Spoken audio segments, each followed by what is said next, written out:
layer eroded all the way from the top of a bank to the bottom of a ditch. Archaeologists have developed an ingenious and effective method of checking that artifacts, so far mostly of stone or bone, discovered in a particular deposit are contemporaneous and not intrusive. They have found that in a surprising number of cases flakes of stone or bone can be fitted back together again, reassembled in the shape of the original stone block or pieces of bone from which they came. At the British Mesolithic site of Hengistbury Head, for example, reanalysis of an old excavation showed that two groups of flint flakes, found in two different layers, could be refitted. This cast doubt on the stratigraphic separation of the two layers and demolished the original excavator's argument that the flints had been made by two different groups of people. As well as clarifying questions of stratification, these refitting or conjoining exercises are transforming archaeological studies of early technology. Stratigraphy, then, is the study and validation of stratification, the analysis in the vertical, time dimension of a series of layers in the horizontal, space dimension. What are the best excavation methods for retrieving this information? Methods of excavation. Excavation is both costly and destructive, and therefore never to be undertaken lightly. Wherever possible, non-destructive approaches outlined earlier should be used to meet research objectives in preference to excavation. But assuming excavation is to proceed, and the necessary funding and permission to dig have been obtained, what are the best methods to adopt? This book is not an excavation or field manual, and the reader is referred for detailed information to the texts listed at the end of this chapter and in the bibliography. In addition, the case studies presented in the following pages and in Chapter 13 provide good examples of many different kinds of excavations in practice. A few days or weeks spent on a well-run dig are worth far more than reading any book on the subject. Nevertheless, some brief guidance as to the main methods can be given here. It goes without saying that all excavation methods need to be adapted to the research question in hand and the nature of the site. It is no good digging a deeply stratified urban site with hundreds of complex structures. 3.59 Urban Archaeology, a Roman sarcophagus and Saxon graves excavated at St. Martin in the Fields, Trafalgar Square, London.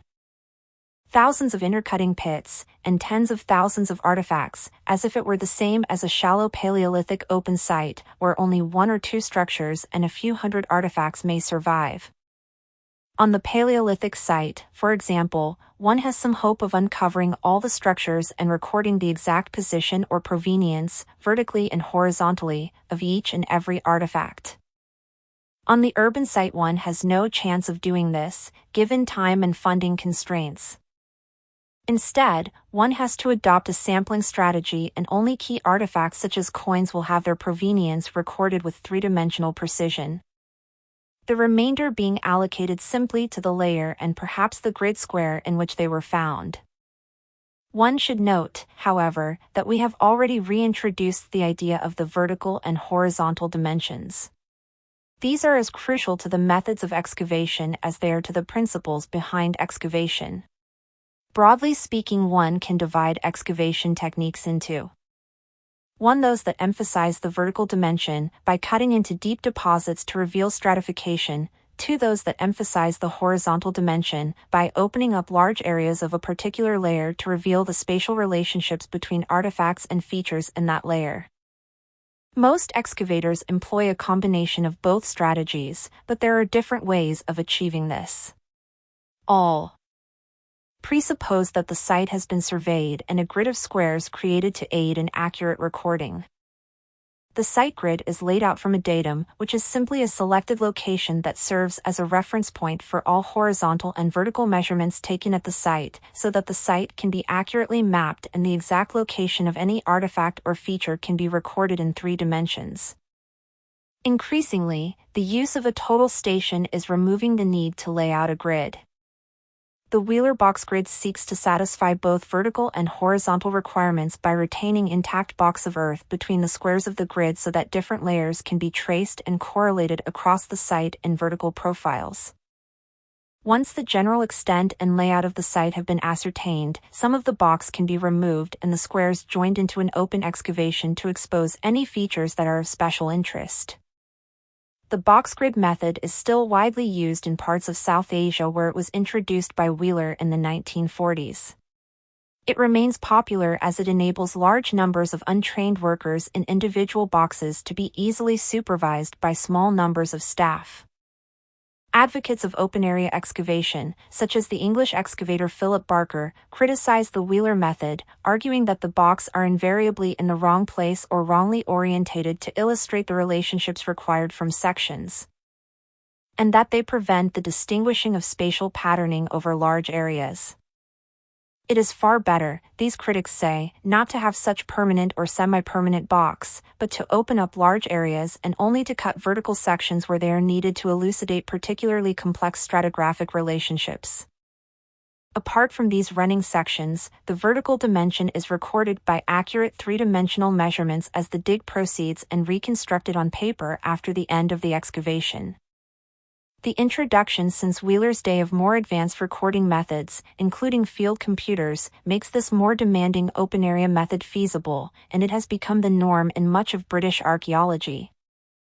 The open-area method is particularly effective where single-period deposits lie near the surface, as for instance with remains of Native American or European Neolithic longhouses. Here the time dimension may be represented by lateral movement, and it is essential to expose large horizontal areas in order to understand the complex pattern of rebuilding. Large open-area excavations are often undertaken in applied or compliance archaeology.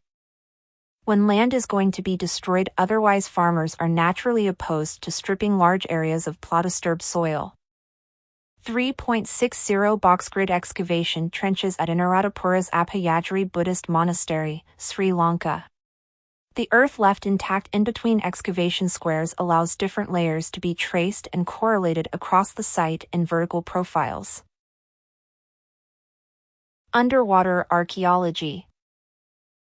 Excavation may involve shifting vast quantities of sediment and recording and removing bulky objects as diverse as storage jars, metal ingots, and cannons. George Bass, founder of the Institute of Nautical Archaeology in Texas, and others have developed many helpful devices, such as baskets attached to balloons to raise objects, and airlifts to remove sediment. If the vessel's hull survives at all, a 3D plan must be made so that specialists can later reconstruct the overall form and lines either on paper or as a model or full-size replica. In some rare cases, like that of England's Mary Rose, preservation is sufficiently good for the remains of the hull to be raised, funds permitting. Excavating sunken vessels reveals not only how they were constructed but also aspects of shipboard life, cargoes, trade routes, early metallurgy, and glassmaking. We look in more detail at two projects, the Red Bay Wreck, Canada, and the Uluburun Wreck, Turkey. Underwater archaeology is generally considered to have been given its first major impetus during the winter of 1853-54, when a particularly low water level in the Swiss lakes exposed enormous quantities of wooden posts, pottery, and other artifacts. It has since developed into a valuable complement to work on land, encompassing a wide variety of sites, including wells, sinkholes, and springs, submerged lakeside settlements, and marine sites ranging from shipwrecks to sunken harbors and drowned cities. The invention in the 20th century of miniature submarines, other submersible craft, and above all of scuba diving gear has been of enormous value. Recent technical advances such as rebreathers and exosuits enable divers to work for much longer periods, reaching sites at previously impossible depths. As a result, the pace and scale of discovery have greatly increased. More than 1,000 shipwrecks are known in shallow Mediterranean waters, but recent explorations using deep-sea submersibles, such as miniature unmanned submarines, remotely operated vehicles ROV, and autonomous underwater vehicles AUV, with sonar, high-powered lighting, and video cameras, have begun to find Roman wrecks at depths of up to 850 m. Two Phoenician wrecks packed with amphorae discovered off the coast of Israel are the oldest vessels ever found in the deep sea. Underwater reconnaissance geophysical methods are as useful for finding sites underwater as they are for locating land sites. For example, in 1979 it was magnetometry combined with sidescan sonar that discovered the Hamilton and the Scourge, two armed schooners sunk during the War of 1812, in Lake Ontario, Canada. The latest multi-beam sidescan sonar gives brilliantly clear images and allows accurate measurements to be taken of shipwrecks on the seabed. Nevertheless, in regions such as the Mediterranean, the majority of finds have resulted from methods as simple as talking to local sponge divers, who collectively have spent thousands of hours scouring the seabed. Underwater excavation underwater is complex and expensive. Once underway, the 3.613 methods of geophysical underwater survey. The proton magnetometer is towed well behind the survey boat, detecting iron and steel objects that distort the Earth's magnetic field. Sidescan sonar transmits sound waves in a fan-shaped beam to produce a graphic image of surface features on the seafloor. The sub-bottom profiler emits sound pulses that bounce back from features and objects buried beneath the seafloor. 3.62 Underwater excavation techniques. At left, the lift bag for raising objects, center, measuring and recording finds in situ, right, the airlift for removing sediment. 3.64 Structural plan of the wreck on the harbor bottom.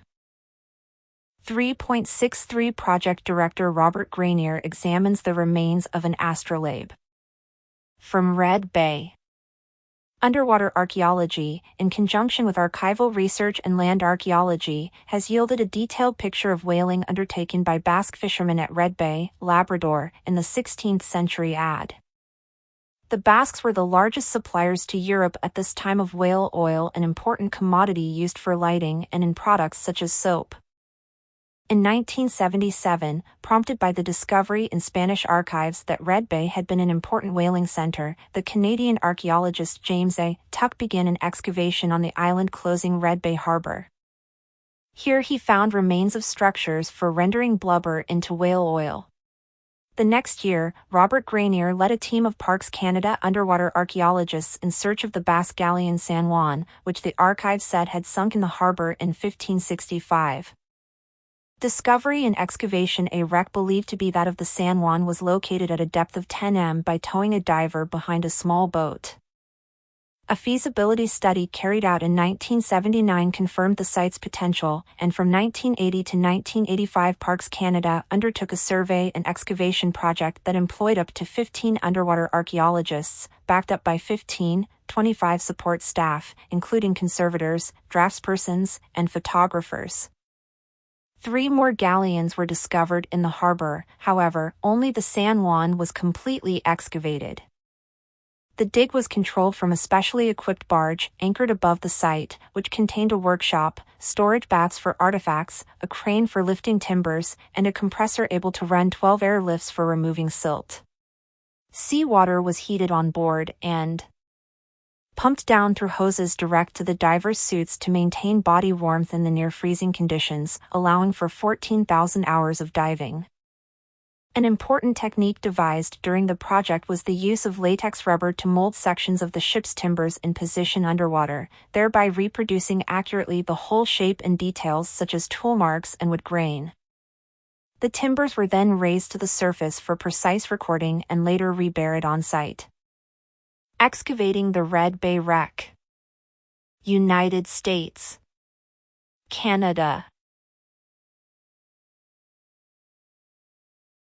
Analysis and interpretation. On the evidence of the meticulous drawings and molds, a 1:10 scale model was constructed as a research tool to help reveal how the vessel had been built and what she had looked like. Many fascinating details emerged, for instance that the 14.7 m long keel and its adjacent row of planks had, most unusually for this size of ship, been carved from a single beech tree. Nearly all the rest of the vessel was of oak. In overview, the research model revealed a whaling ship with fine lines, far removed from the round, tubby shape commonly thought typical of 16th century merchant vessels. DNA testing of the whale bones provided Strong evidence that the bowhead whale was the target species of the Basques in the western North Atlantic and not the right whale, as previously thought. As the accompanying table indicates, a wealth of artifacts from the wreck sheds light on the cargo, navigational equipment, weaponry, and life on board the unlucky galleon. Thanks to the integrated research design of this Parks Canada project, the largest ever undertaken in Canadian waters, many new perspectives are emerging on 16th-century Basque seafaring, whaling, and shipbuilding traditions. A 5-volume comprehensive report, The Underwater Archaeology of Red Bay, was published in March 2007. 3.65-66 model, at a scale of 1:10, to show how the galleon's surviving timbers may have fitted together. The outline of the ship now forms part of the logo of the UNESCO 2001 Convention on the Protection of the Underwater Cultural Heritage. Cultural material found at Red Bay. The vessels. Whaling ship believed to be the San Juan, whole timbers fittings, capstan, rudder, bowsprit rigging, heart blocks, running blocks, shrouds, other cordage anchor iron nail fragments. 3 other whaling ships. 6 small boats, some used for whaling recovered artifacts cargo-related, wooden casks wooden stowage articles, billets, chocks, wedges. Ballast stones navigational instruments, binnacle compass sand glass log reel and chip astrolabe. Food storage, preparation, and serving, ceramics, coarse earthenware, majolica. Glass fragments pewter fragments. Trian, bowls and platters basketry copper alloy spigot key. Food-related, cod bones mammal bones, polar bear, seal, cow, pig bird bones, ducks, gulls, auk walnut shells, hazelnut shells, plum pits, bakeapple seeds. Clothing-related, leather shoes leather fragments textile fragments personal items, Jetton gaming piece. Comb.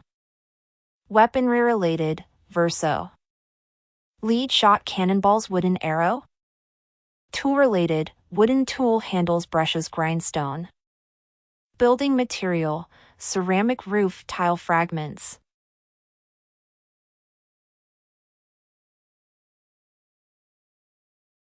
Sometimes, if time and money are short and structures lie sufficiently close to the surface, the topsoil can simply be scraped away over large areas, as was done to good effect at Tel Abu Salabik, in Iraq, by Nicholas Postgate, in studying the large-scale layout of an early Mesopotamian city.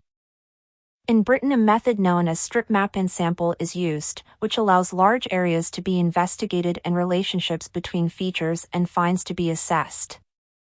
It is particularly suited to cases where extensive areas are under threat of development.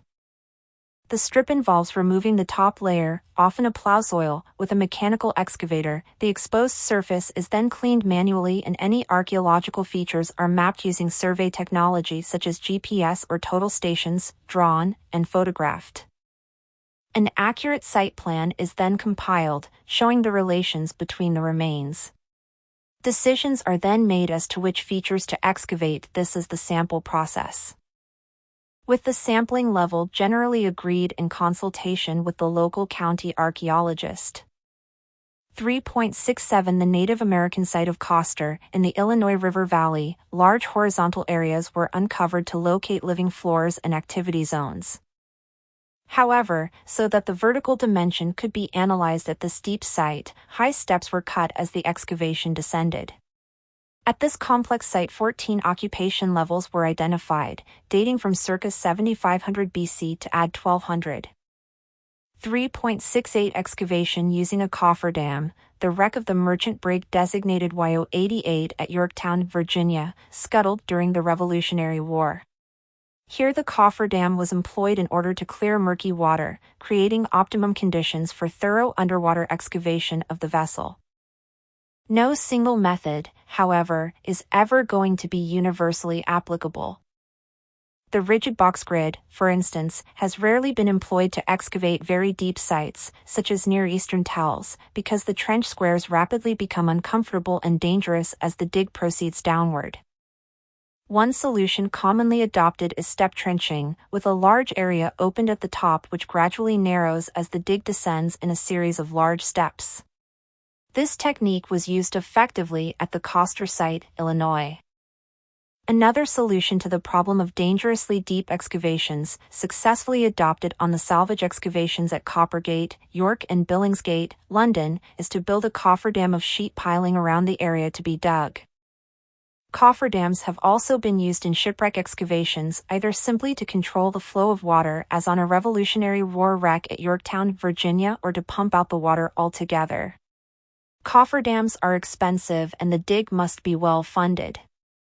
Obviously, each site is different and one needs to adapt to its conditions, for example, in some cases by following the natural geological strata or the cultural layers instead of using arbitrary spits or imposing a false regularity where it does not exist.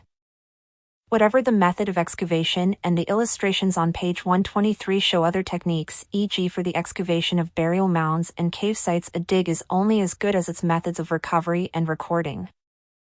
Jamestown rediscovery, the excavation process.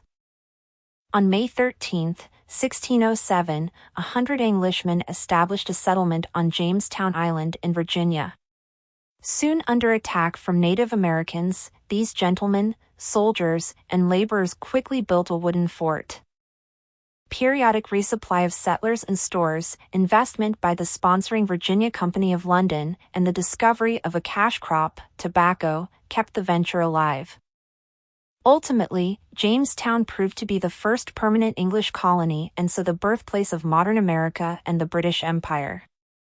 For centuries the site of the fort was thought to have been eroded away by the adjacent James River, but archaeological excavations from 1994 onwards by the Jamestown Rediscovery Project have proved that the lost site has actually escaped erosion. Most of the fort and over 1.7 million artifacts have been recovered, at least half of these dating to the first 3 struggling years of settlement. The Jamestown Rediscovery research design is straightforward yet multidimensional: uncover, record, and interpret the remnants of the James Fort, determine the original and evolving fort plan, learn as much as possible about the daily lives of the settlers and the Virginia Native Americans, and record prehistoric and post-James Fort occupations. From the outset, it was clear that the best way to record and recover all this was a hybridized excavation process combining the traditional grid-based control system with open-area excavation.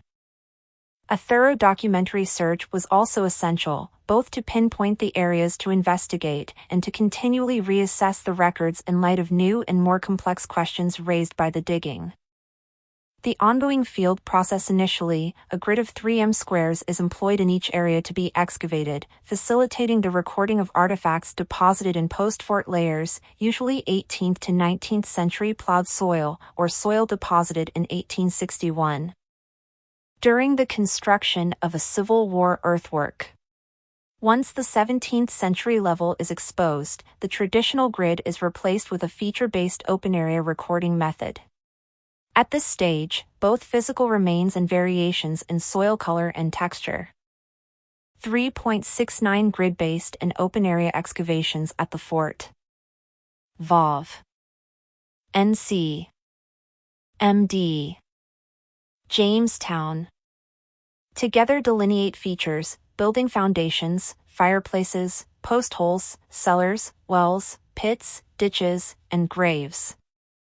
These defined contexts are assigned ascending Jamestown Rediscovery numbers, which are then entered into a total station-guided GIS sitemap.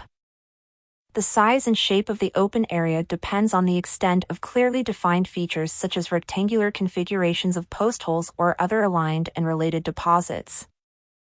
The decision to partially or fully excavate features is dependent upon whether or not they can be associated with other known James Fort Jamestown period remains, such as wall lines. More recent features are usually mapped but left unexcavated. Once it is decided that a given feature is likely to be a remnant of the fort occupation, excavation determines the cultural deposition sequence, indicated by changes in the soil color, texture, or inclusions of strata. Each layer is then sequentially assigned a letter of the alphabet. In this manner, the JR number and letter permanently label each individual feature and layers within them as distinct contexts. Most contexts are then drawn, photographed, systematically archived, and eventually linked to the GIS sitemap. The artifacts are recovered in two stages, as the feature layers are excavated and then as the loose spoil is wet or dry screened. The specific screening process employed depends on the age and integrity of the context. The resulting artifact collections are washed, conserved, and cataloged in a laboratory on site, permanently carrying their JR number and letter, and also assigned an interpretive master context. Soil samples of individual layers are collected and archived for future flotation and/or chemical analysis. Once selected features in an area have been excavated and/or recorded, that area is covered with a geotextile fabric and backfilled, usually with 50 centimeters of soil. As of 2011, about 15% of features in the fort have been partially or fully excavated, with the remainder preserved for future investigation. 3.70 Delicate field recovery of arms and armor in a backfilled metalworking shop bakery cellar after full feature definition by open area excavation. 3.71 Features like this James Fort well viewed here by visitors to the historic Jamestown Park are recorded by Total Station for entry into the GIS sitemap. 3.72 Wet screening using pressurized hoses and a series of graduated mesh screens.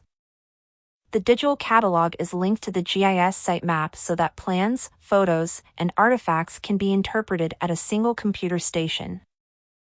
In accord with their conservation requirements, all objects are held or archived in an appropriate environment. Descriptive reports are generated for each year of the excavation, but interpretation is limited because of the ongoing nature of the project. William M. Kelso.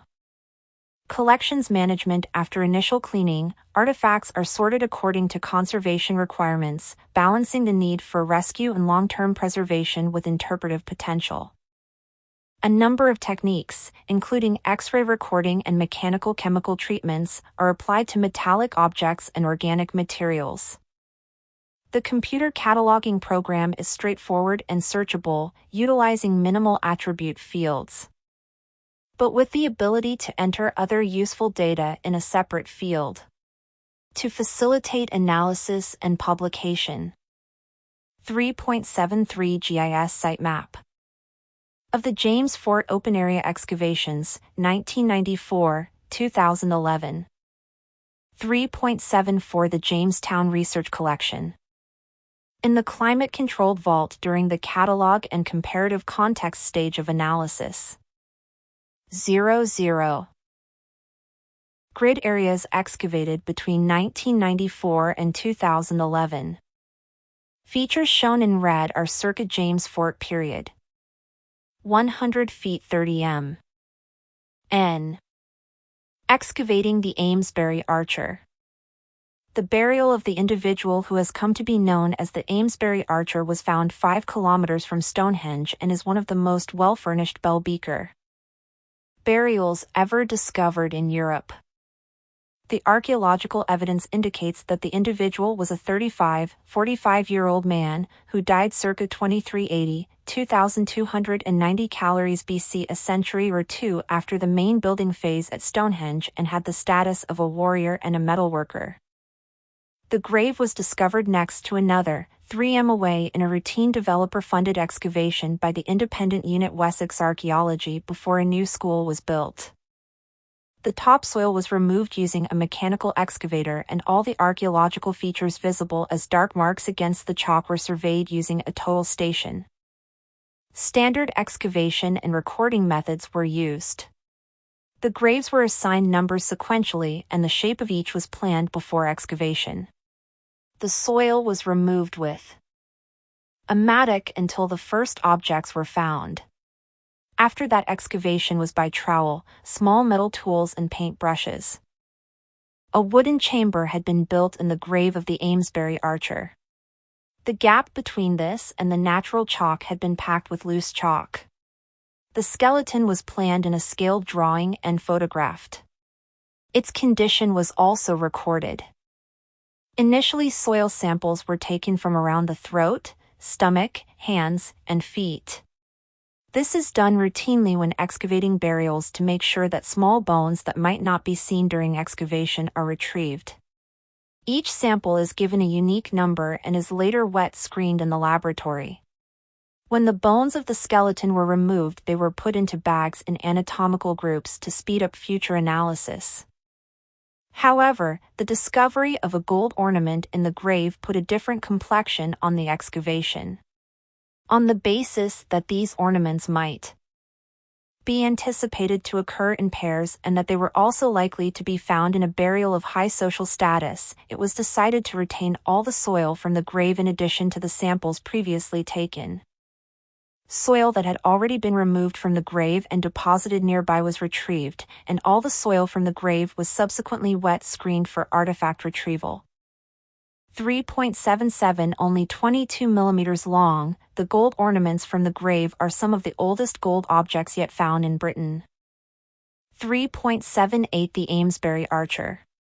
The dark object is the stone tool for metalworking. 3.76 Planning the grave and grave goods. As the site could not be made secure, the excavation of the burial continued into the night. The finds and their analysis: over 100 objects were found in the archer's grave, including 18 flint arrowheads and 2 archer's stone wrist guards, hence the name given to the individual by the excavators. As the objects had been placed next to the body, they were assigned the same context number as the skeleton, and each find was allocated a unique number. A record sheet was made for each find, and their locations were also plotted on a scale drawing and surveyed in 3 dimensions. Photographs were taken throughout. Other flints from grave fill. Iron pyrites nodule. Beaker pots. 3.79 The Amesbury Archer's grave goods. Costume: 2 gold hair ornaments, antler clothes pin, shale belt ring, oyster shell perforated for wearing as a pendant. Weaponry: 18 flint arrowheads, 2 archer's stone wrist guards, 3 copper knives, flint knives, blanks for making arrowheads. Metalworking: stone metalworking tool, probably an anvil, 2 tusks possibly used for polishing metal objects. Tools: antler tool for flint working, flint knives, flint blades, flint scrapers for working leather, fire-making set of flint blade and iron pyrites nodule. Food consumption: 5 bell beaker pots, traces of dairy-based products. Unidentified objects: 2 pieces of antler strip from a bow. After excavation, all the finds were assessed before cleaning. This was to ensure delicate evidence such as food residues on pots and use where on flint tools was not damaged accidentally. This assessment stage is particularly important in unexpected discoveries, as it is the opportunity to prepare a detailed research design and assess the time and costs necessary for analysis and publication. Conservation and sampling requirements for materials analysis were decided on, and studies of objects were made before and after the sampling and conservation. The finds were then fully conserved and restored for museum display. Interpretation: the analyses provided a wealth of information about the 2 men and their world. Radiocarbon dating shows that they lived within a generation or 2 of each other, and a rare non-metric trait in their foot bones shows that they were related. Similar gold hair ornaments were also found in both graves. Isotope studies suggest that the Amesbury Archer, who lived before the other man, had migrated from a colder climate, probably the Alpine region. The other man, who died aged 25, was born locally. The key find in interpreting the high status of the Amesbury Archer is the stone metalworking tool. His grave is the earliest of a metalworker so far found in Britain, and coming from the continent, he would have had knowledge of metalworking and access to metal. This could have given him high status, and comparative studies show that in continental Europe metalworkers' burials are often very well furnished. The isotope results helped rekindle interest in prehistoric migration and invasion in Britain and beyond, and attracted worldwide media interest. A comprehensive excavation report, the Amesbury Archer and the Boscombe Bowman, was published in 2011. Andrew Fitzpatrick. 3.80 The Amesbury Archer's record sheet. 3.81 Flint arrowheads from the grave. The bottom right example is a blank. Analyses of the Amesbury Archer. Burial. Bones, sampled for radiocarbon dating and stable isotopes for evidence of diet. Teeth, sampled for oxygen and strontium isotope analyses for places of residence. Osteology, bones studied for evidence of age, sex, diet, injuries, and disease. Grave goods. Flint, microware study for use where traces.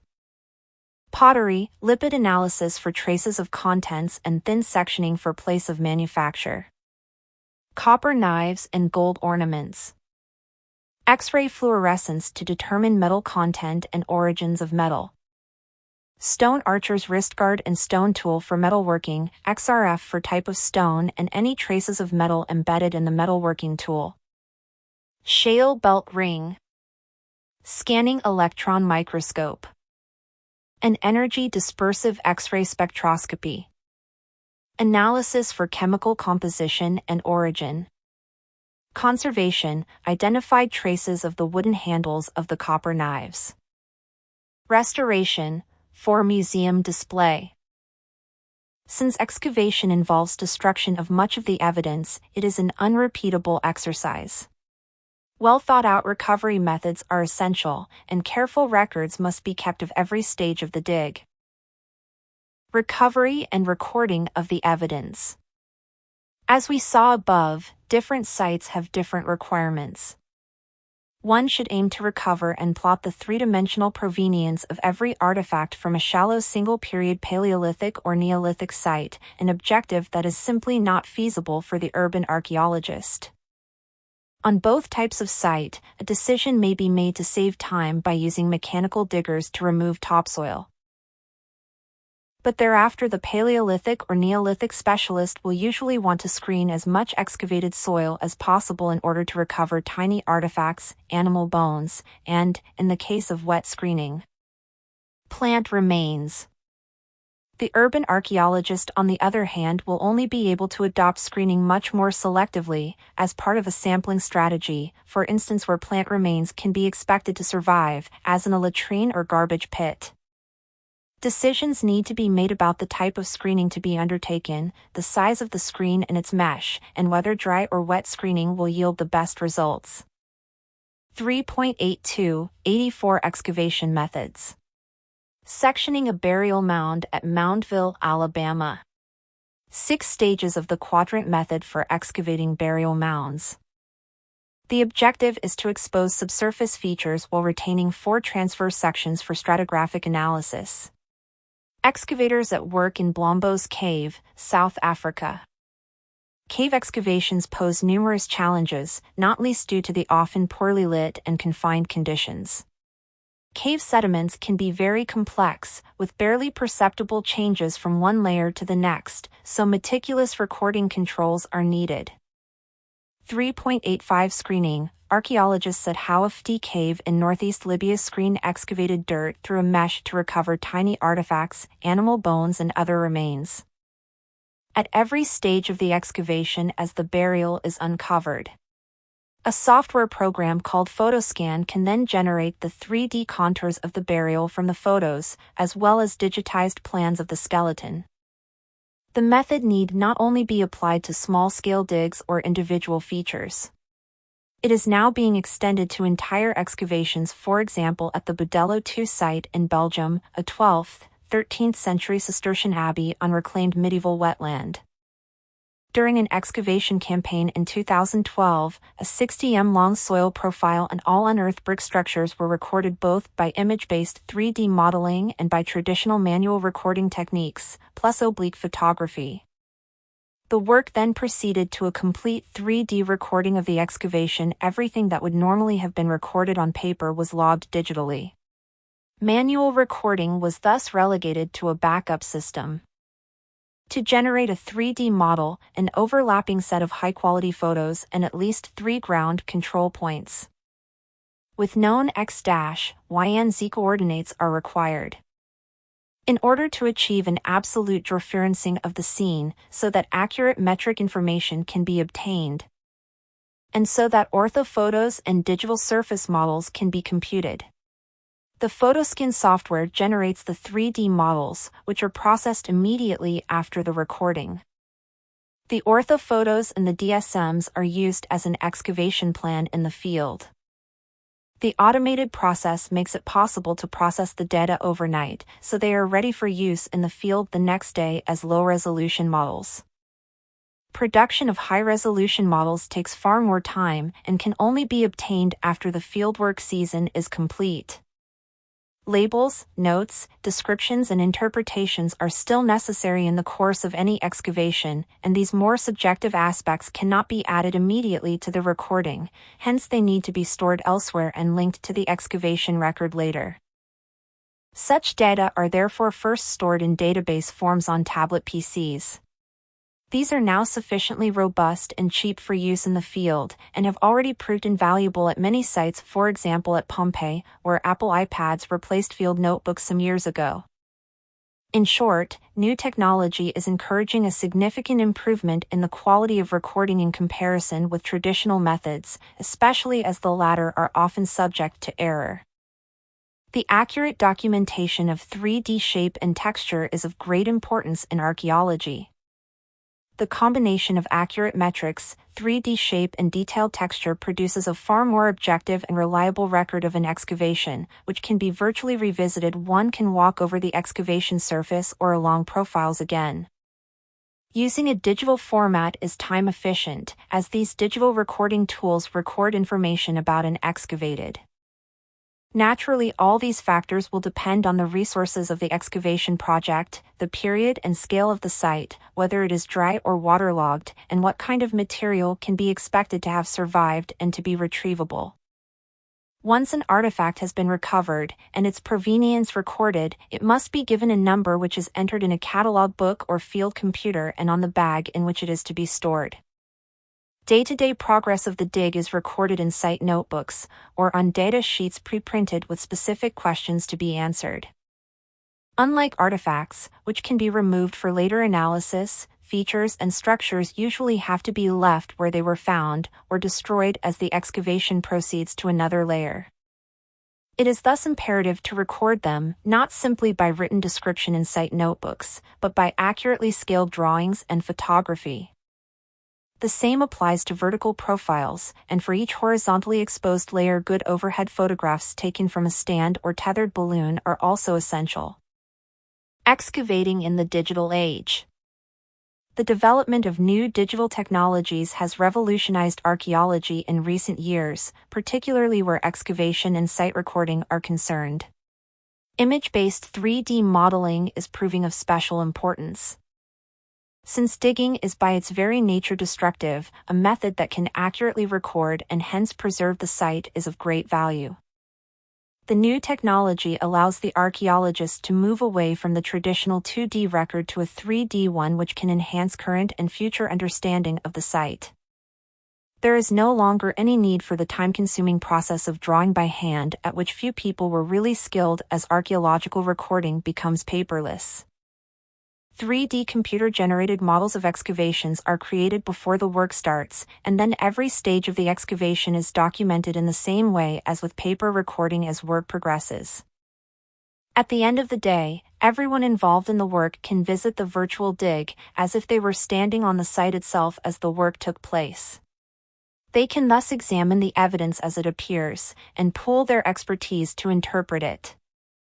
In contrast to 3D laser scanning, which requires expensive and specialized equipment to produce high-quality results, the new method needs nothing more than a simple camera and some software. In other words, it is cheap and accessible to all. For example, if archaeologists are digging a burial, they no longer need to draw the skeleton and grave in plan view. Instead, they merely take a series of digital photos from as many angles as possible. Units type, morphology and contents directly into tablets and even smartphones on site, replacing traditional paper recording forms and site notebooks, to immediately produce visually appealing graphics which can be an important educational tool. In addition, the 3D excavation data can be compared and fused with the results of the geophysical survey undertaken beforehand. Computer technology is advancing so rapidly that new software developments, together with decreasing costs and increasing computer power, will undoubtedly further streamline and improve many aspects of excavation in the next few years. However, digital data capture is not a panacea for all situations. Computers may introduce their own bias to matters of observations and interpretation, introducing their own issues of subjectivity.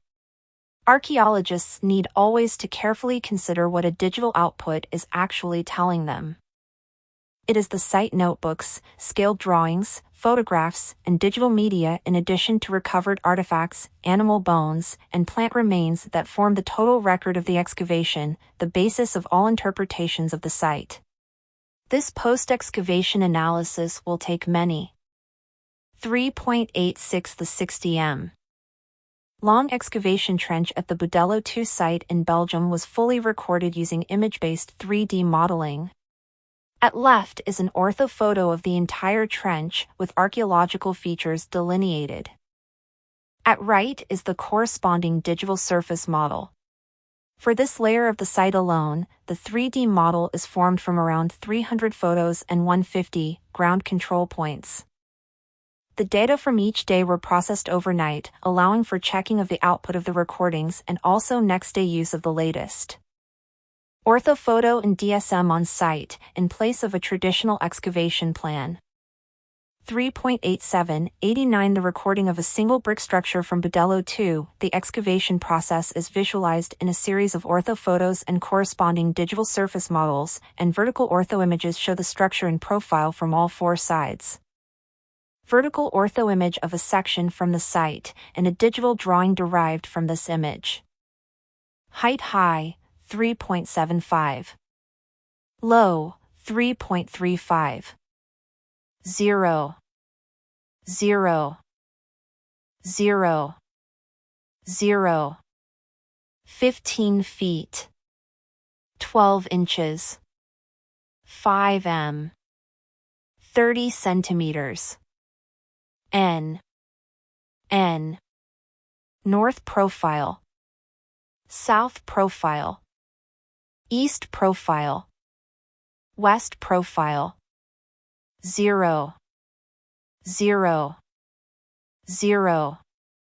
0. 20 inches. 20 inches. 50 centimeters. 50 centimeters. Excavating an urban site.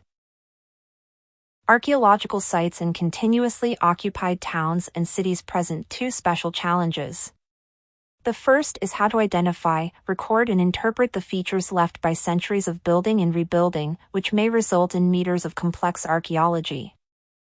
The second concerns the economic pressures of modern development. In the case of the modern city of London, which lies on top of Roman Londinium, these are particularly acute. Archaeological work has to be planned rigorously and integrated with demolition and construction programs to avoid expensive delays. The Bloomberg excavation, the 3-acre site, lies over a buried river, known today as the Walbrook. In the 1950s, limited excavations revealed remains of a 3rd-century Roman temple. In 2010, the global financial information company Bloomberg decided to redevelop the site for its European headquarters. A MOLA project manager was integrated into the Bloomberg design team. Planning and strategy desk-based research and site work by Museum of London Archaeology showed that, despite the destruction in the 1950s, up to 7 m. of waterlogged deposits might have survived in certain areas. An area of 650 sqm needed to be excavated.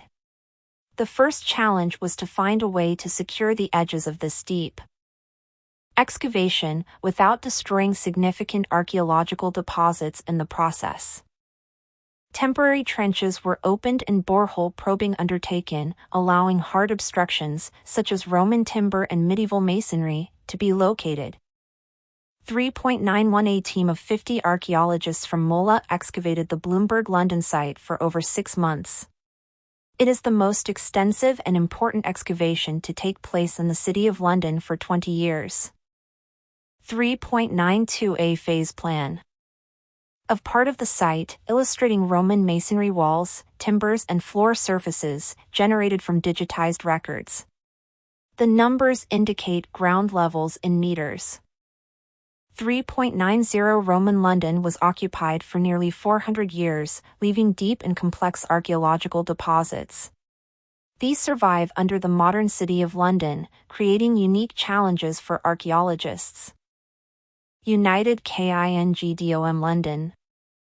Masonry wall, structural timbers, clay wall. Recorded and removed, 15 sheet piles were then driven into the ground along the perimeter. Some of the key research objectives were to understand local landscape formation processes and how these influenced the siting of the earliest settlement, the management and use of the Walbrook, and the landscape contemporary with the Roman temple. Field techniques. A MOLA project officer acted as the principal site director, supported by senior archaeologists supervising specific areas of the site. Specialists such as geoarchaeologists joined the excavation when necessary. The whole team were trained in specific skills such as timber recording and identifying Roman ceramics. Urban sites, with their hundreds of interrelated and intercutting deposits, required the use of a single context recording system, whereby evidence of each archaeological event or process is allocated a context number, planned on an individual sheet of transparent drawing film, and recorded on a context sheet. Every find or environmental sample is attributed to its context, linking each aspect of the project to its origin on the site, allowing the archaeology to be reconstructed after the excavation. Use of the Harris matrix is vital. Detailed hand recording on site is still the most efficient way of capturing the complexity of this stratigraphy. Each plan is then digitized and combined with the context details and artifactual and environmental information held within the MOLA Oracle database. Post-excavation analysis and public engagement. The excavation produced a huge archaeological assemblage, 3 tons of Roman pottery, nearly 400 fragments of wooden writing tablets, and the best assemblage of Roman textiles from Roman Britain.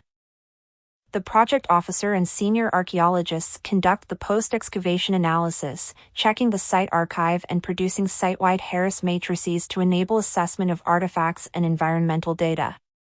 The stratigraphic team continue with the bulk of the analysis, working closely with specialists.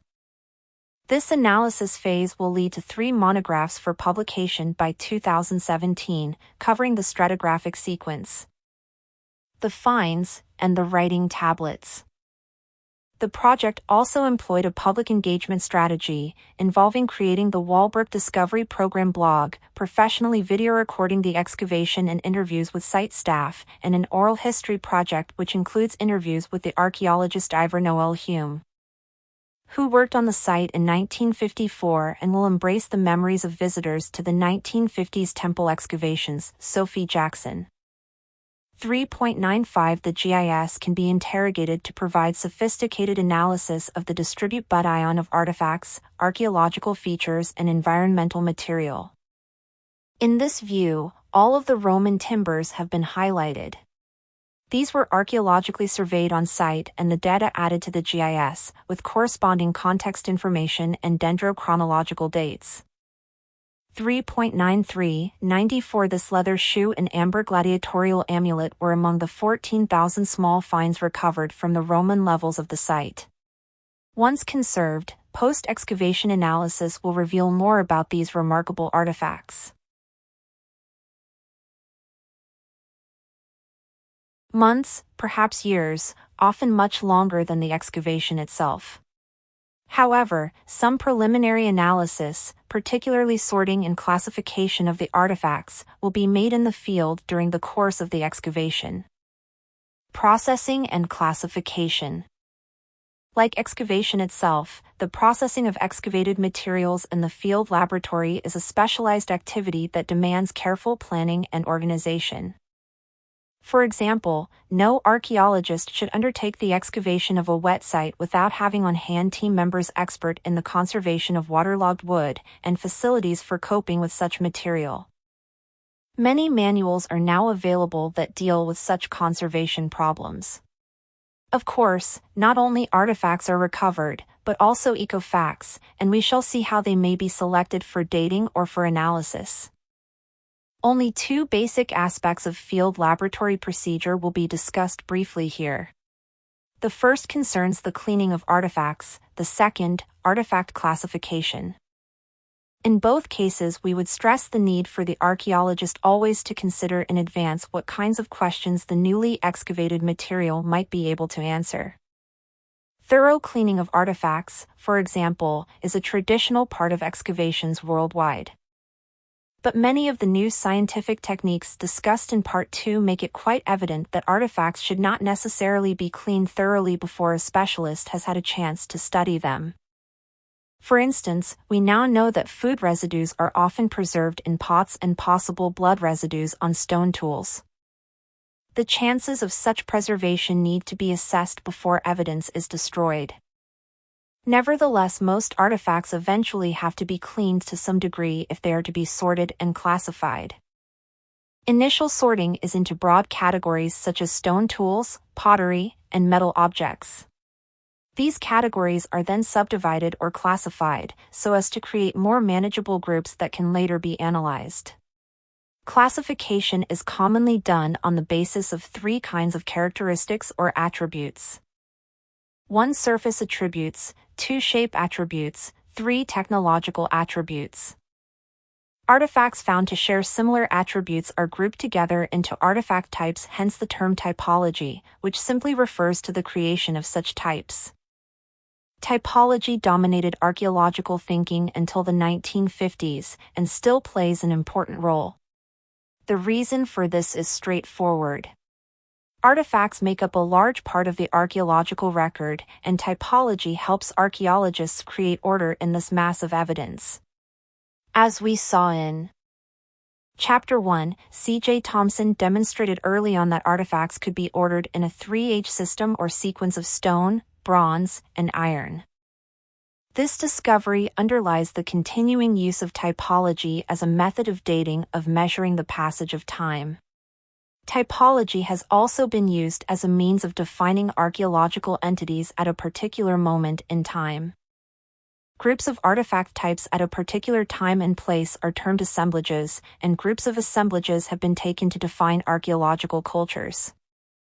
These definitions are also long established, having first been systematically defined by Gordon Childe in 1929 when he stated that we find certain types of remains, pots, implements, ornaments, burial rites, and house forms constantly recurring together. Such a complex of associated traits we shall term a cultural group or just a culture. We assume that such a complex is the material expression of what today would be called a people. As we shall see in Part 2, the difficulty comes when one tries to translate this terminology into human terms and to relate an archaeological culture with an actual group of people in the past. This brings us back to the purpose of classification. Types, assemblages, and cultures are all artificial constructs designed to put order into disordered evidence. The trap that former generations of scholars fell into was to allow these constructs to determine the way they thought about the past, rather than using them merely as one means of giving shape to the evidence. We now recognize more clearly that different classifications are needed for the different kinds of questions we want to ask. A student of ceramic technology would base a classification on variations in raw material and methods of manufacture, whereas a scholar studying the various functions of pottery for storage, cooking, etc., might classify the vessels according to shape and size. Our ability to construct and make good use of new classifications has been immeasurably enhanced by computers, which allow archaeologists to compare the association of different attributes on thousands of objects at once. Post-excavation work in the laboratory or store does not cease with cleaning, labeling, and classification. Curation is also of immense importance, and the conservation of objects and materials plays a major role, not only for the arrangement of long-term storage but also for collections management in general. The material needs to be preserved and readily available for future research, reinterpretation, and, in some cases, display to the public, whether permanently or in temporary exhibitions. In conclusion, it cannot be stressed too strongly that all the effort put into survey, excavation, and post-excavation analysis will have been largely wasted unless the results are published, initially as interim reports and subsequently in a full-scale monograph. 3.96 Terms used in archaeological classification, from attributes of a pot to the complete archaeological culture, a diagram developed by the American archaeologist James Dietz. The columns at left and right give the inferred human meaning of the terms. The extent to which one can draw behavioral inferences from such classification is discussed in Chapter 12. Assemblages. Archaeological cultures. Societies. Part 1. The framework of archaeology. The first step of any archaeological excavation is the development of a research design, which consists of formulating a clear question to answer, collecting and recording evidence, processing and analyzing that evidence, and the publication of the results. Archaeologists locate the whereabouts of sites through both ground reconnaissance and aerial survey. Ground reconnaissance can take several forms, including surface survey. Surface survey involves walking across potential sites and noting concentrations of features or artifacts to gain some idea of the site's layout. Aerial survey is done with the aid of aerial imagery, much of which is already available in libraries, collections, and on the Internet. Images taken from a kite, balloon, plane, or satellite often reveal site features that are not visible on the ground. From these images, preliminary maps and plans can be made. Mapping is the key to the accurate recording of most survey data. GIS, a collection of computer hardware and software that manages and manipulates geographic data, is one of the primary tools archaeologists use to map sites. Archaeologists employ several methods of obtaining subsurface information prior to excavation. Some of these methods are non-destructive, meaning they do not require ground to be broken during the collection of information. Ground-penetrating radar, for example, uses radio pulses to detect underground features. Electrical resistivity and magnetic survey, metal detectors, as well as geochemical techniques are also used to gather information before excavation. Excavation has a central role in fieldwork as it reveals human activities at a particular period in the past as well as changes in that activity over time. Stratigraphy is based on the law of superposition, namely that if one layer overlies another, the lower was deposited first. Excavation is costly and destructive and should only be undertaken if research questions cannot be answered by non-destructive survey techniques. Artifacts that share similar attributes are often grouped together, and the act of creating such groups is called typology. Groups of artifacts from a particular time and place are called assemblages. These assemblages are often used to define archaeological cultures. Useful introductions to methods of locating and surveying archaeological sites can be found in the following. Conyers, L.B. 2012. Interpreting Ground-Penetrating Radar for Archaeology. Left Coast Press, Walnut Creek, California. English Heritage. 2008, Geophysical Survey and Archaeological Field Evaluation. English Heritage, London. Gaffney, V., and Gator, J., 2003. Revealing the Buried Past. WHN. Dating Methods and Chronology. Relative dating. All human beings experience time. An individual experiences a lifetime and may also, through the memories of his or her parents and grandparents, indirectly experience earlier periods of time, back over more than 100 years. The study of history gives us access to hundreds more years of recorded time. But it is only archaeology that opens up the almost unimaginable vistas of thousands and even a few millions of years of past human existence. This chapter will examine the various ways in which we, as archaeologists, date past events within this great expanse of time. It might seem surprising that in order to study the past it is not always essential to know precisely how long ago a particular period or event occurred. It is often very helpful simply to know whether one event happened before or after another. By ordering artifacts, deposits, societies, and events into sequences, earlier before later, we can study developments in the past without knowing how long each stage lasted or how many years ago such changes took place. This idea that something is older relative to something else is the basis of relative dating. Ultimately, however, we want to know the age in years before the present of different events or parts of a sequence. Waned methods of absolute dating. Absolute dates help us see how quickly changes such as the introduction of agriculture occurred, and whether they occurred simultaneously or at different times in different parts of the world. Only in the last 60 years or so have independent means of absolute dating become available, transforming archaeology in the process. Before then, virtually the only reliable absolute dates were historical ones, such as the date of the reign of the ancient Egyptian pharaoh Tutankhamun. Measuring time. How do we detect the passage of time? We can all observe its passing through the alternating darkness and light of nights and days, and then through the annual cycle of the seasons. In fact, for most of human history these were the only ways of measuring time other than by the human lifespan. As we shall see, some dating methods still rely on the annual passage of the seasons. Increasingly, however, dating methods in archaeology have come to rely on other physical processes, many not observable to the human eye. The most significant of these is the use of radioactive clocks. Some degree of error, usually expressed as an age bracket that can stretch over several centuries or even millennia, is inevitable when using any dating technique. But while the science behind dating methods is being ever more refined, the main source of errors remains the archaeologist by poor choice of samples to be dated, by contaminating those samples, or by misinterpreting results. To be meaningful, our timescale in years must relate to a fixed point in time. In the Christian world, this is by convention taken as the birth of Christ, supposedly in the year Ad 1, with years counted back before Christ and forward after Christ. However, this is by no means the only system.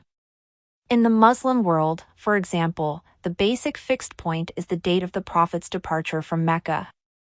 As a result of these differences, some scholars prefer to use the terms before the Common Era and in the Common Era instead of BC and AD. Scientists who derive dates from radioactive methods want a neutral international system and have chosen to count years back from the present. But since scientists too require a firm fixed point to count from, they take BP to mean before 1950. This may be convenient for scientists, but can be confusing for everyone else. It is therefore clearest to convert any BP date for the last few thousand years into the BC AD system. For the Paleolithic period, however, archaeologists use the terms BP and years ago interchangeably, since a difference of 50 years or so between them is irrelevant. 4. WHN? Dating methods and chronology. Relative dating. This remote epoch we are dating sites or events at best only to within several thousand years of their true date. If even the most precise dates for the Paleolithic give us glimpses of that epoch only at intervals of several thousand years, clearly archaeologists can never hope to reconstruct a conventional history of Paleolithic events. On the other hand, Paleolithic archaeologists can investigate some of the broad, long-term changes that shaped the way modern humans evolved, insights denied to archaeologists working with shorter periods of time, where in any case there may be too much detail for the broader pattern to be apparent. The way in which archaeologists carry out their research therefore depends very much on the precision of dating obtainable for the period of time in question. The first, and in some ways the most important, step in much archaeological research involves ordering things into sequences. The things to be put into sequence can be archaeological deposits in a stratigraphic excavation, or they can be artifacts or styles as in a typological sequence. Changes in the Earth's climate also give rise to local, regional, and global environmental sequences, the most notable being the sequence of global fluctuations during the Ice Age. All these sequences can be used for relative dating. Stratigraphy, as we saw in Chapter 3, is the study of stratification, the laying down or depositing of strata or layers, one above the other. From the point of view of relative dating, the important principle is that the underlying layer was deposited first and therefore earlier than the overlying layer. A succession of layers provides a relative chronological sequence, from earliest to latest. Good stratigraphic excavation at an archaeological site is designed to obtain such a sequence. Part of this work involves detecting whether there has been any human or natural disturbance of the layers since their original deposition. Armed with carefully observed stratigraphic information, the archaeologist can hope to construct a reliable relative chronological sequence for the deposition of the different layers. But of course what we mostly want to date are not so much the layers or deposits themselves as the materials left within them, artifacts, structures, organic remains that ultimately reveal past human activities at the site. Here the idea of association is important. When we say that two objects were found in association within the same archaeological deposit, we generally mean that they became buried at the same time. Provided that the deposit is a sealed one, without stratigraphic intrusions from another deposit, the associated objects can be said to be no more recent than the deposit itself. A sequence of sealed deposits thus gives a sequence a relative chronology for the time of burial of the objects found associated in those deposits.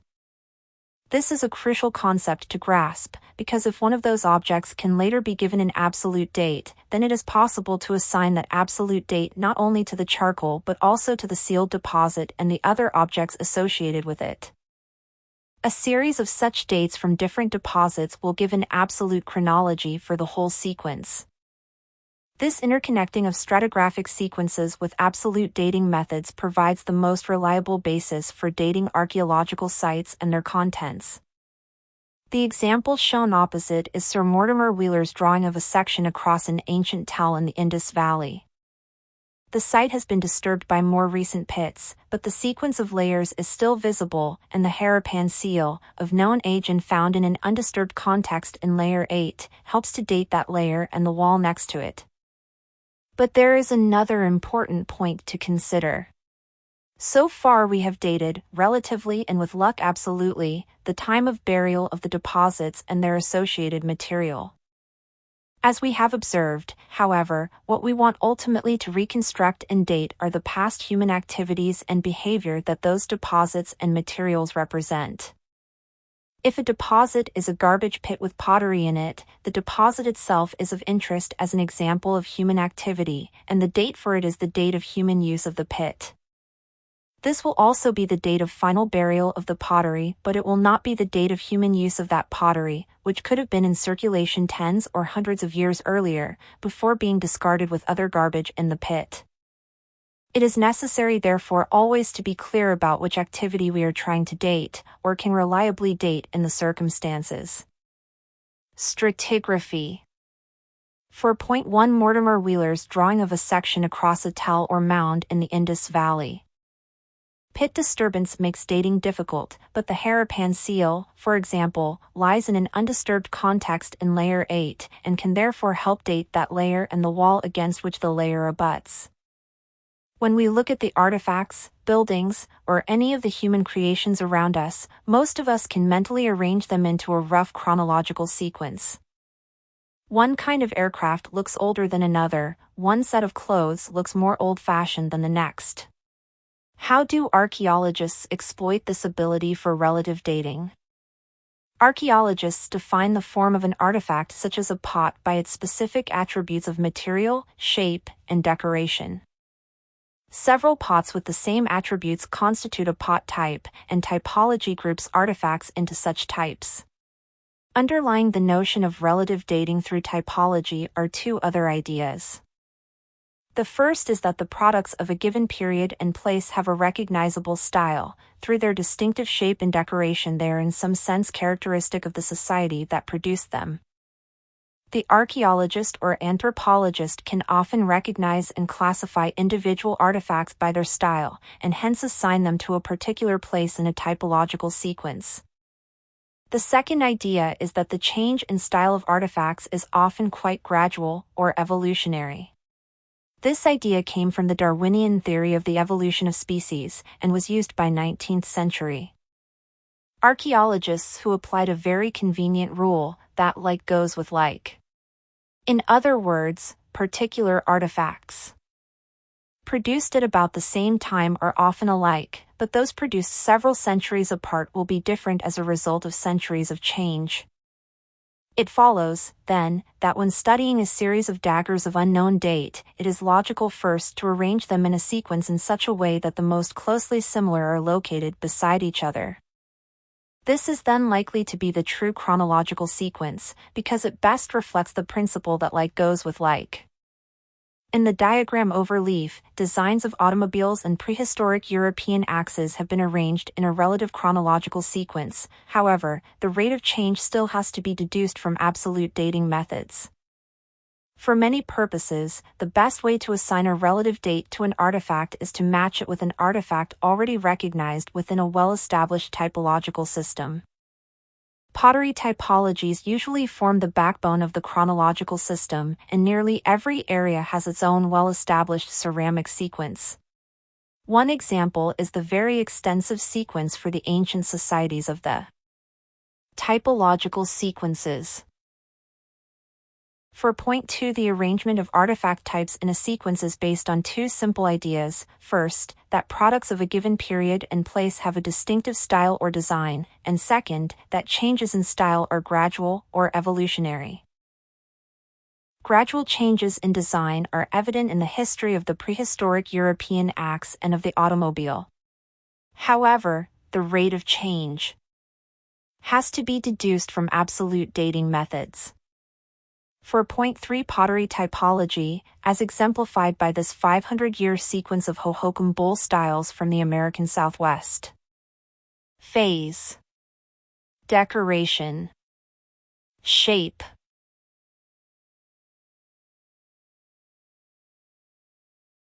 American Southwest, part of which is shown in ill. For point 3, if such a typology is tied into a stratigraphic sequence of deposits that can be dated by absolute means, then the artifacts in the typological sequence can themselves be assigned absolute dates. Different types of artifact change in style at different rates, and therefore vary in the chronological distinctions that they indicate. Usually, with pottery, surface decoration changes most rapidly and is therefore the best attribute to use for a typological sequence. On the other hand, the shape of a vessel or container may be most strongly influenced by a practical requirement, such as water storage, which need not alter for hundreds of years. Other artifacts, such as metal weapons or tools, can change in style quite rapidly, and so may also be useful chronological indicators. By contrast, stone tools are often very slow to change in form and therefore rarely make useful indicators of the passage of time, except over much longer periods. Seriation. The insights of the principle that like goes with like have been developed further to deal with associations of finds, rather than with the forms of single objects taken in isolation. The technique of seriation allows assemblages of artifacts to be arranged in a succession or serial order, which is then taken to indicate their ordering in time, or their relative chronology. The great 19th century pioneer of Egyptian archaeology, Sir William Flinders Petrie, was one of the first to develop the technique for arranging the graves of a cemetery in relative order by considering carefully and systematically the associations of the various pottery forms found within them. His lead was taken up half a century later by American scholars who realized that the frequency of a particular ceramic style, as documented in the successive layers of a settlement, is usually small to start with, rises to a peak as the style gains popularity, and then declines again. They were thus able to compare the pottery assemblages from different sites in the same area, each with a limited stratigraphic sequence, and arrange these sites into chronological order so that the ceramic frequencies would conform to the pattern of rising to a maximum and then declining.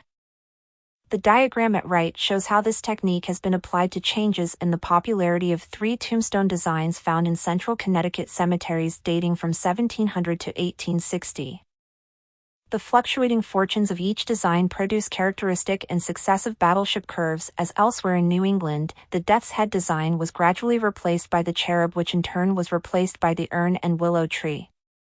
Seriation has been used in an archaeological context by the American archaeologist Frank Hole in his excavations in the Deluron Plain in Iran. The Neolithic ceramic assemblages he was studying were derived from stratigraphic excavations, so it was possible to compare the sequences obtained through frequency seriation with the 4.45 frequency seriation. Changes in the popularity of 3 tombstone designs in central Connecticut cemeteries from 1700 to 1860. Rises and falls in popularity have produced the characteristic battleship-shaped curve for the fluctuating fortunes of each design.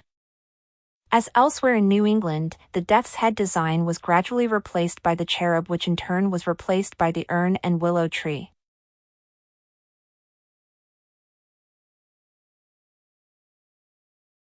Equals 10% of the stones in a 10-year period. True stratigraphic sequences discovered in their excavations. There were no serious contradictions, again proving the validity of the method. For completeness, it is appropriate to mention here an interesting approach to questions of chronology, in this case applied not to artifacts but to language change, as studied by comparisons in the vocabularies of related languages. Earlier claims suggested that here might be some sort of absolute dating method. These have been widely rejected. However, the method remains of real interest from the standpoint of relative chronology. The basic principle is straightforward. If you take 2 groups of people speaking the same language and separate them so that there is no further contact between them, both groups will no doubt continue to speak the same tongue. But in each population, with the passage of time, changes will occur, new words will be invented and introduced, whereas others will fall out of use. So, after a few centuries, the 2 independent groups will no longer be speaking quite the same language. After a few thousand years, the language of one group will probably be almost unintelligible to the other. The field of lexicostatistics sets out to study such changes of vocabulary. A popular method has been to choose a list of either 100 or 200 common vocabulary terms and to see how many of these, in the 2 languages being compared, share a common root word. The positive score, out of 100 or 200, gives some measure of how far the 2 languages have diverged since the time when they were one. The rather suspect discipline of glottochronology would claim to go further and use a formula to pronounce, from this measure of similarity and dissimilarity, how many years ago the 2 languages diverged. The principal exponent of the method, American scholar Morris Swadesh, concluded that 2 related languages would retain a common vocabulary of 86% of the original after a period of separation of 1,000 years. In reality, however, there is no basis for assuming a constant and quantifiable rate of change in this way. Many factors influence linguistic change. Recently, more sophisticated methods, including network analysis, are being used to search for structure in historical linguistic data, and it seems likely that these will clarify linguistic relationships. They may also make possible more effective quantitative comparisons, as well as the calibration of linguistic timescales against such documented changes as those between Latin and the Romance languages descended from it, or between the earliest Semitic languages and their more modern representatives including Arabic. Such an approach has been developed recently using phylogenetic analysis to allow the development of tree diagrams, mainly from vocabulary data, and then systematically comparing nodes of unknown date with those points of divergence between languages for which historical dates are known. In 2003, Russell Gray and Quinton Atkinson used this approach to give a time of initial divergence for the Indo-European language family as early as 9,000 years ago. Earlier in this chapter we discussed sequences that can be established either stratigraphically for individual sites or typologically for artifacts. In addition, there is a major class of sequences, based on changes in the Earth's climate, that has proved useful for relative dating on a local, regional, and even global scale. Some of these environmental sequences can also be dated by various absolute methods. Pleistocene chronology. The idea of a great ice age that occurred in the distant past has been with us since the 19th century. As world temperatures fell, ice sheets or glaciers expanded, mantling large parts of the Earth's. For 0.6 frequency seriation, Frank Hole's ordering of bull types representing Susiana black on buff pottery from sites in the Deluron Plain, Iran. The battleship curves indicate rises and falls in popularity, confirmed by stratigraphic excavation. Bull type 13.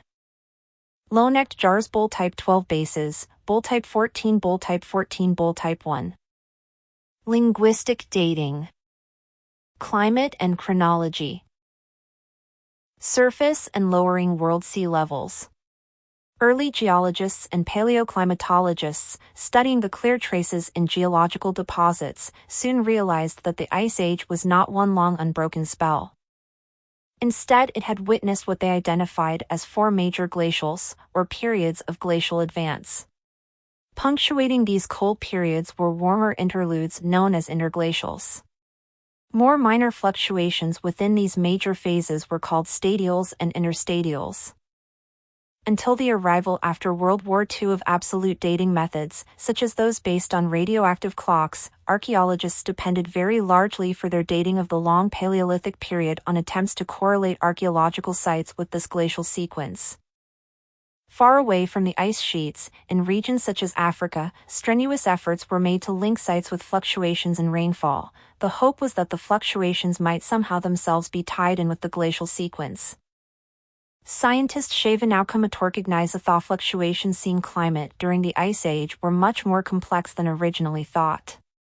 From the beginning of the Pleistocene, about 2.6 million years ago, down to about 780,000 years ago, there were perhaps 10 cold periods separated by warmer interludes. Another 8 or 9 distinct periods of cold climate may have characterized the Middle and Upper Pleistocene, from 780,000 to 10,000 years ago. Archaeologists no longer rely on complex glacial advances and retreats as the basis for dating the Paleolithic. However, fluctuations in Pleistocene and Holocene climate as recorded in deep-sea cores, ice cores, and sediments containing pollen are of considerable value for dating purposes. Deep-sea cores and ice cores. The most coherent record of climatic changes on a worldwide scale is provided by deep-sea cores. These cores contain shells of microscopic marine organisms known as foraminifera, laid down on the ocean floor through the slow continuous process of sedimentation. Variations in years ago. Climate.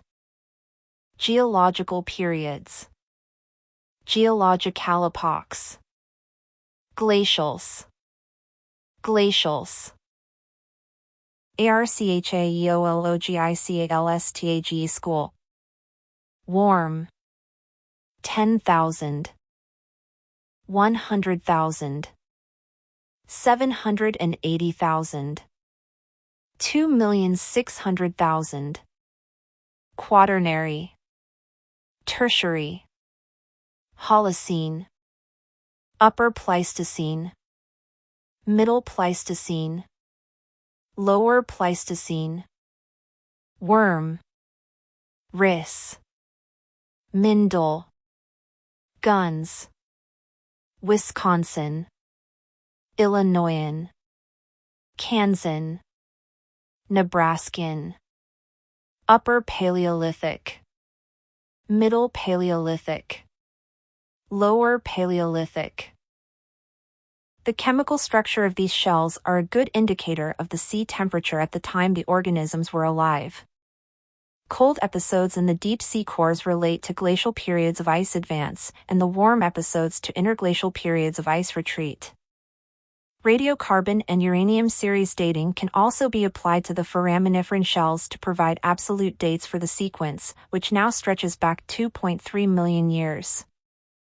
As with deep-sea cores extracted from the polar ice of the Arctic and Antarctic have yielded impressive sequences revealing past climatic changes.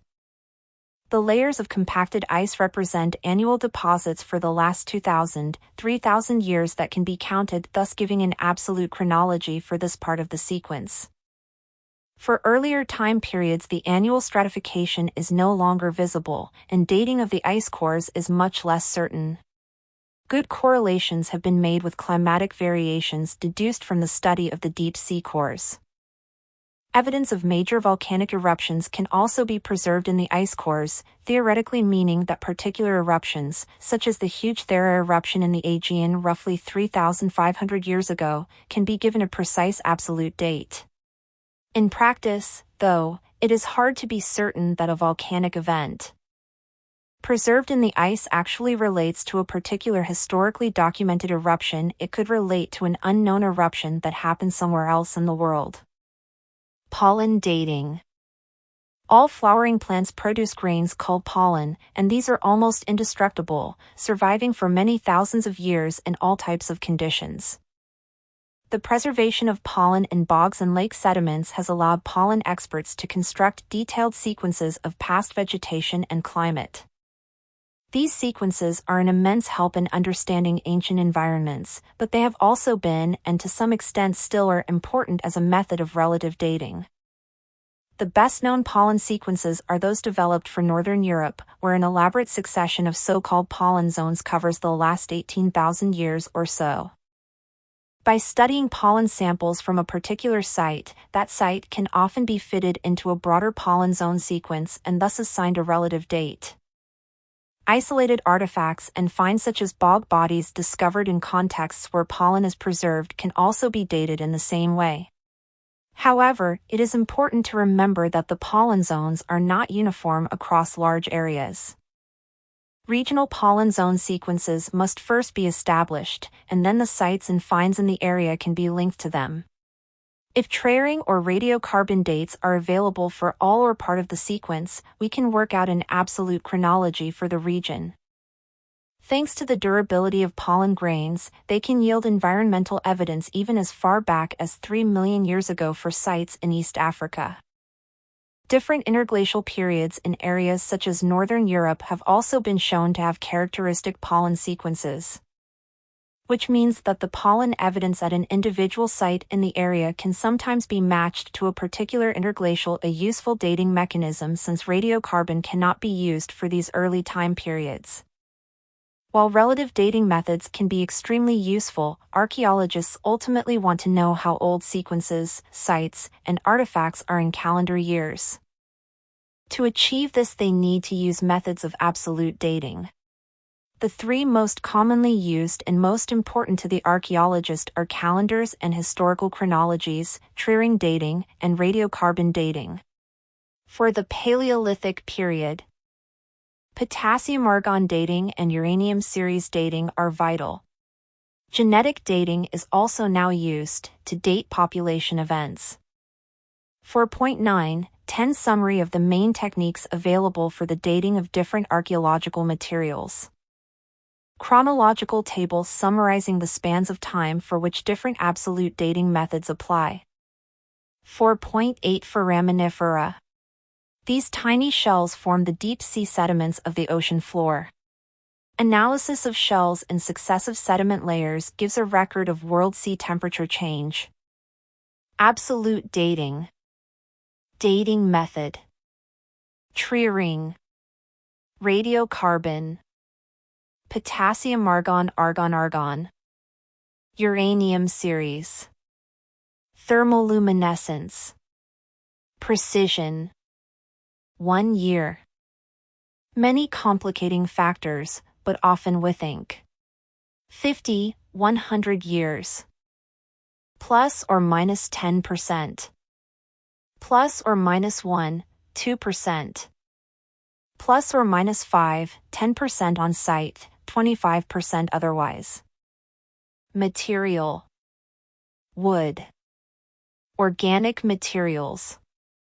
Volcanic rocks. Rocks rich in calcium carbonate, teeth. Fired ceramics, clay, stone, or soil. Range. Up to 5,300 BC, 8,500 BC, 6,700 BC. Up to 50,000 BP. Older than 80,000 BP. 10,000, 500,000 BP. Up to 100,000 BP. Thermoluminescence and optical dating. Uranium series. 0. 2,000. 10,000. 20,000. 50,000. 100,000. 500,000. 1 million. Years ago. Calendars trayerings. Radiocarbon.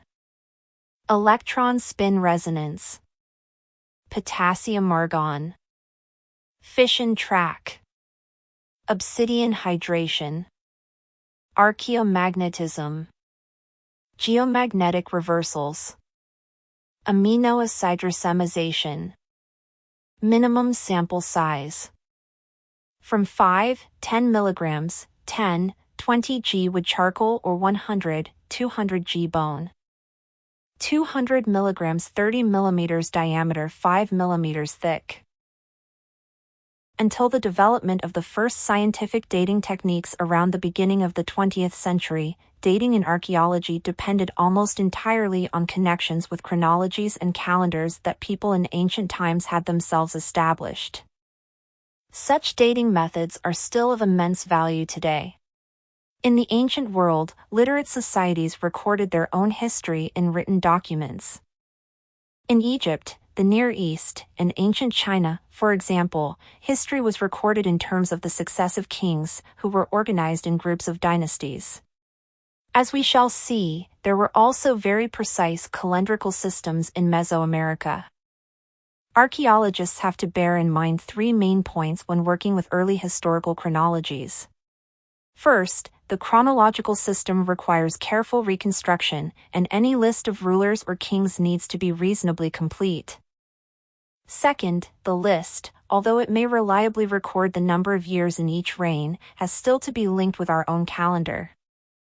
Third, the artifacts, features, or structures to be dated at a particular site have somehow to be related to the historical chronology, for example by their association with an inscription referring to the ruler of the time. These points are well illustrated by the Egyptian and Maya chronologies. Egyptian history is arranged in terms of 31 dynasties, themselves organized into the Old, Middle, and New Kingdoms. The modern view is a synthesis based on several documents including the so-called Turin Royal Canon. This synthesis gives an estimate of the number of years in each reign, right down to the conquest of Egypt by Alexander the Great in the year 332 BC. So the Egyptian dynasties can be dated by working backward from there, although the exact length of every reign is not known. This system can be confirmed and refined using astronomy. Egyptian historical records describe observations of certain astronomical events that can be independently dated using current astronomical knowledge and knowledge of where in Egypt the ancient observations were carried out. Egyptian dates are generally considered to be quite reliable after about 1500 BC, with a margin of error of perhaps 1 or 2 decades at most, but by the time we go back to the beginning of the dynastic period, around 3100 BC, the accumulated errors might amount to some 200 years or so. Of the calendrical systems of Mesoamerica, the Maya calendar was the most elaborate. It does not depend, as do those of Europe and the Near East, on a record of dynasties and rulers. Other areas of Mesoamerica had their own calendrical systems which operated on similar principles. The Maya calendar. The Maya calendar was one of great precision, used for recording dates and inscriptions on stone columns or stelae erected at Maya cities during the Classic period. The elucidation of the calendar and the more recent decipherment of the Maya glyphs mean that a well-dated Maya history is now emerging in a way which seemed impossible half a century ago. To understand the Maya calendar, it is necessary to comprehend the Maya numerical system and to recognize the various glyphs or signs by which the various days were distinguished. In addition, it is necessary to follow how the calendar itself was constructed. The Mayan numerals are relatively straightforward. A stylized shell meant 0, a dot 1, and a horizontal bar 5. Numbers above 19 were written vertically in powers of 20. The Maya used two calendrical systems, the calendar round and the long count. The calendar round was used for most everyday purposes. It involved two methods of counting. The first is the sacred round of 260 days, which is still used in some parts of the Maya highlands.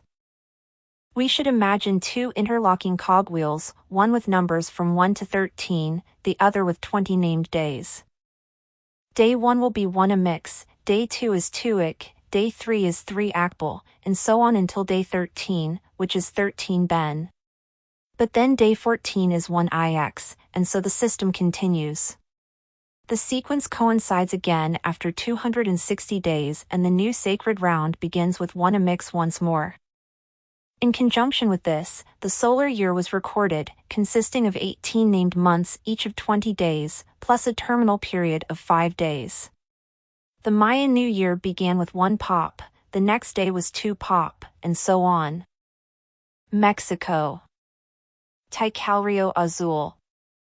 Calendars and historical chronologies. 2, 3, 4, 5, 6, 78, 9, 10, 11, 1213. Through the lower units. Usually, each number was followed by the glyph for the unit in question so that dates on the stele can be readily recognized. The earliest date yet noted on a stela in the Maya area proper is on stela 29 at Tikal and reads 8.12.14.8.15. In other words, 8 Baktons, 1,152,000 days 12 Khatuns, 86,400 days 14 tons, 5,040 days 8 Unals, 160 days 15 Kins, 15 days equals 1,243,615 days since the zero date in 3114 BC. This is the equivalent of July 6 add 292. According to the Maya, the present world was to end on December 23, 2012. These two cycles proceeded simultaneously, so that a given day would be designated in both. A specific combination of that kind could occur only once in every 52 years. This calendar was therefore sufficient for most daily purposes, and the 52-year cycle had symbolic significance for the Maya. The long count was used for historical dates. Like any unique calendrical system, it needed to have a starting or zero date, and for the Maya this was August 13, 3114 BC. A long count date takes the form of 5 numbers. The first figure records the number elapsed of the largest unit, the Bakton. The second is the Khatun, the third a ton of 360 days, the fourth a unal of 20 days, and finally the kin, the single day.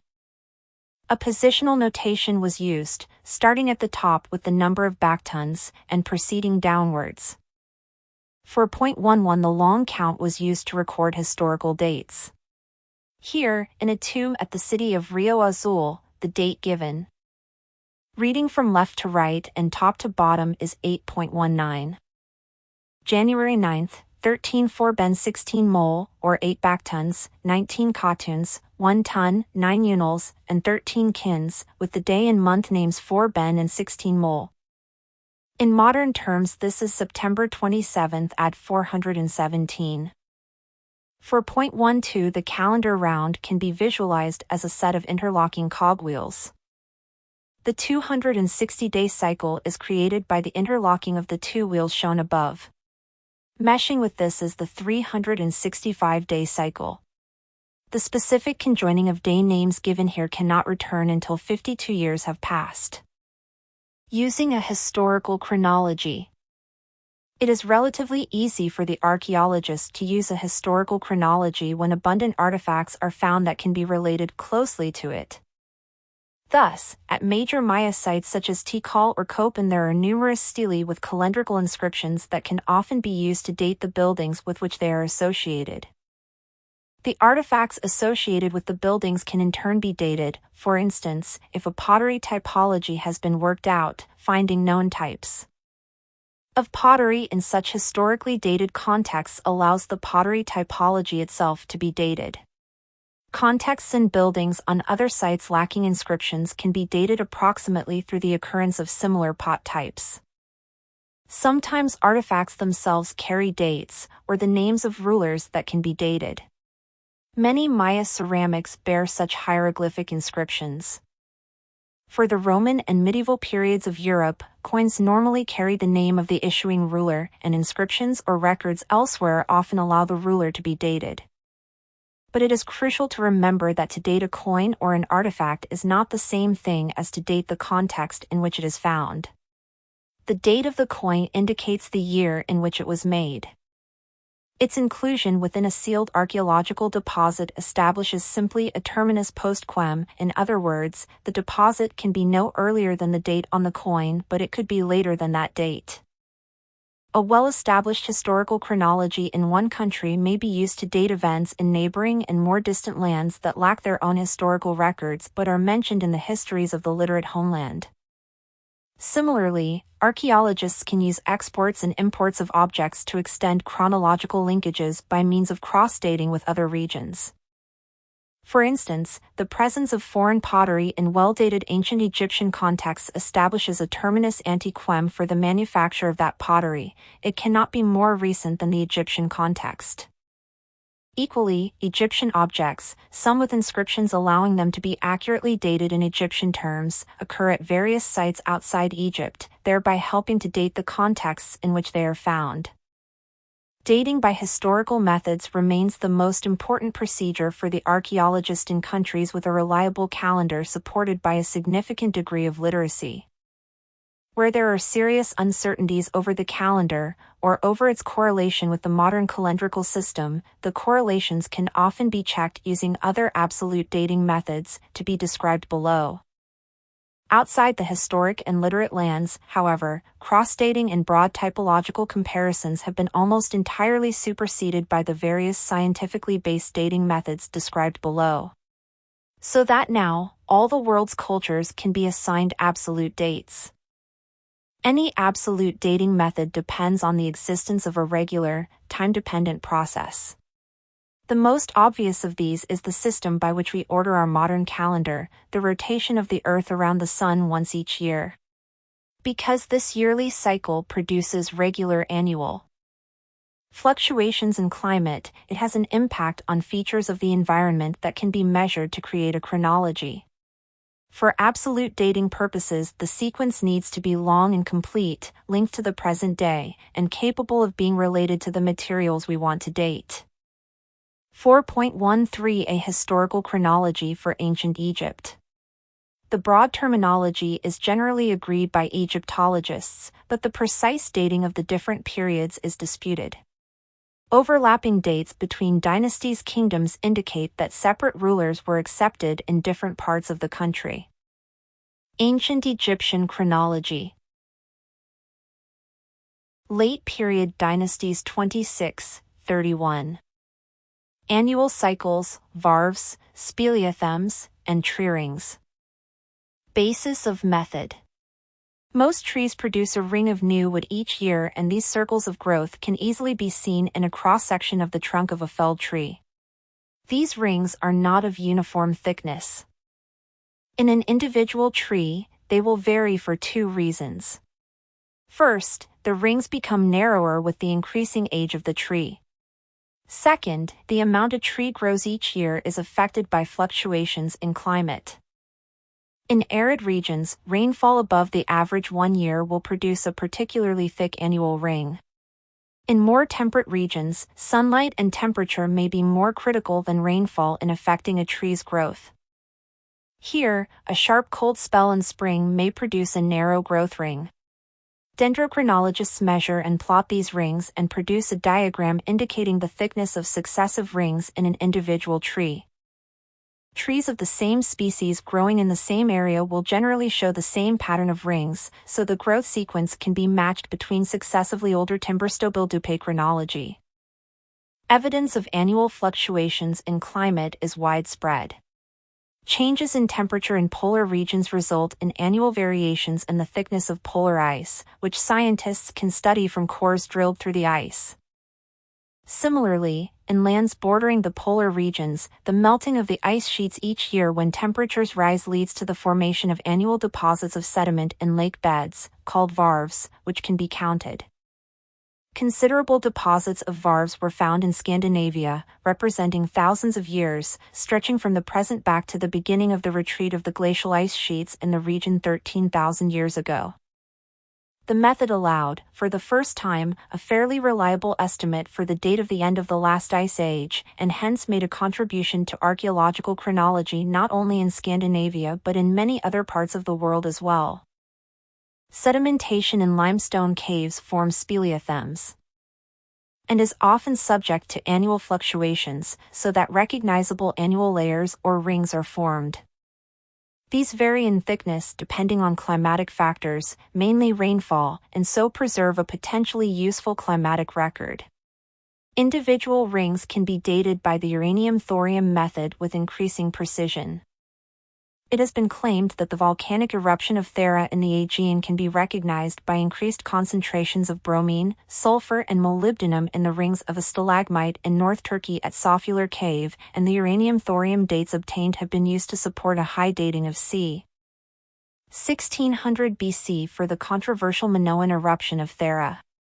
The annual cycle of tree rings has come to rival radiocarbon as the main method of dating the last few thousand years in many parts of Europe, North America, and Japan.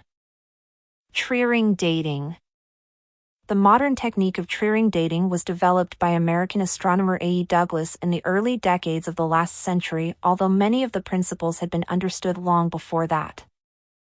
Working on well-preserved timbers in the arid American Southwest, by 1930 Douglas could assign absolute dates to many of the major sites there, such as Mesa Verde and Pueblo Bonito. But it was not until the end of the 1930s that the technique was introduced to Europe, and only in the 1960s that the use of statistical procedures and computers laid the foundations for the establishment of the long tree ring chronologies now so fundamental to modern archaeology. Today, dendrochronology has two distinct archaeological uses, as a successful means of calibrating or correcting radiocarbon dates, and as an independent method of absolute dating in its own right. 4.14 section of an oak beam from the wall of a log cabin in Hanover, Pennsylvania, USA, the annual growth rings are clearly visible, and since this sample contains complete sapwood, a precise felling date of 1851 can be established. 4.15 Tree ring dating. Diagram to show how the annual growth rings can be counted, matched, and overlapped to build up a master sequence. In different regions of the world, such sequences are derived from various different species of tree. In temperate regions of Europe, the longest sequences are based on oak. In Arizona it is the bristlecone pine. Applications: direct tree ring dating. Where people in the past used timber from a species that today forms one of the dendrochronological sequences, one can obtain an archaeologically useful absolute date by matching the preserved timber with part of the master sequence. This is now feasible in many parts of the world outside the tropics. Results are particularly impressive in the American Southwest, where the technique is longest established and wood is well preserved. Here Pueblo Indians built their dwellings from trees such as the Douglas fir and pinyon pine that have yielded excellent ring sequences. Dendrochronology has become the principal dating method for Pueblo villages. The earliest dates belong to the 1st century BC, with the main period of building a millennium later. One brief example from the Southwest serves to highlight the precision and implications of the method. In his pioneer work, A. E. Douglas established that Patatacan, a cliff dwelling in northwest Arizona, dated from c. AD 1270. Returning to the site in the 1960s, Jeffrey Dean collected 292 tree ring samples and used them to document not just the founding of the settlement in AD 1267, but its expansion room by room, year by year until it reached a peak in the mid-1280s, before being abandoned shortly thereafter. Estimates of numbers of occupants per room also made it possible to calculate the rate of population expansion to a maximum of about 125 people. Dendrochronology is thus relevant to considerations beyond questions of dating. Foreign area. It is not necessary to fell trees in order to study the ring sequence. A sample can be extracted by boring without harming the tree. By matching sequences of rings from living trees with those from old timber, dendrochronologists produce long, continuous sequences, such as that in IL. 4.15, extending back hundreds, even thousands, of years from the present. Thus, when an ancient timber of the same species is found, it should be possible to match its tree ring sequence of, say, 100 years with the appropriate 100-year length of the master sequence or chronology. In this way, the felling date for that piece of timber can usually be dated to within a year. Applications: long master sequences and radiocarbon dating. One of the most important uses of tree ring dating has been the development of long tree ring sequences against which it is possible to check radiocarbon dates. The pioneering research was done in Arizona on the Californian bristlecone pine, which can live up to 4,900 years. By matching samples from dead trees also, an unbroken sequence was built up back from the present as far as 6700 BC. This research has been complemented by studies in Europe of oak tree rings, often well preserved in waterlogged deposits. The oak sequence in Northern Ireland stretches back unbroken to circa 5300 BC, and the master sequence in Western Germany to circa 8500 BC. These sequences can be used to calibrate radiocarbon dates. When? Dating methods and chronology for. In Central and Western Europe, the oak master sequences now allow equally precise dating of the development of Neolithic and Bronze Age lake villages such as Cortala d'Este in Switzerland. In the German Rhineland, close to the village of Kuckhoven, timbers discovered from the wooden supporting frame of a well have provided 3 tree ring dates of 5090 BC, 5067 BC, and 5055 BC.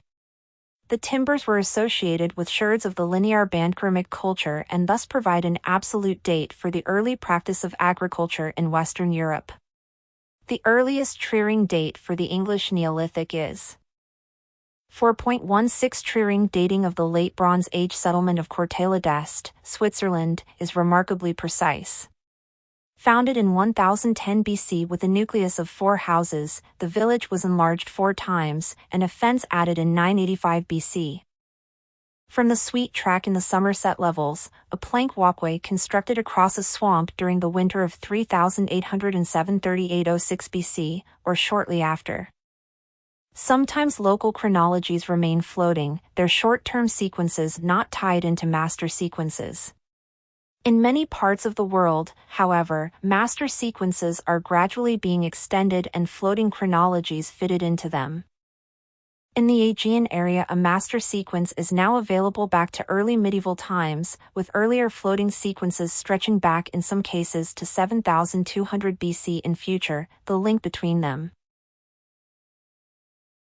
Part 1: The Framework of Archaeology will no doubt be found. Considerable progress is being made toward establishing a long tree ring chronology for Anatolia by Peter Cunningham and Sturt Manning of Cornell University. Limiting factors. Unlike radiocarbon, dendrochronology is not a global dating method due to 2 basic limitations. 1. It applies only to trees in regions outside the tropics where pronounced differences between the seasons produce clearly defined annual rings. 2. For a direct tree-ring date, it is restricted to wood from those species that have yielded a master sequence back from the present and people actually used in the past, and where the sample affords a sufficiently long record to give a unique match. Questions of interpretation are also important. Tree-ring dates refer to the date of felling, determined by matching the tree-ring sample ending with the outermost rings to a regional sequence. If most, or all, of the sapwood is missing, the felling date cannot be identified. But even with an accurate felling date, a judgment must be made, based on context and formation processes, about how soon after felling the timber entered the deposit. Timbers may be older or younger than the structures into which they were incorporated, depending on whether they were reused from somewhere else, or used to make a repair in a long-established structure. The best solution is to take multiple samples and check evidence carefully on site. Despite these qualifications, dendrochronology looks set to become the major dating technique for the last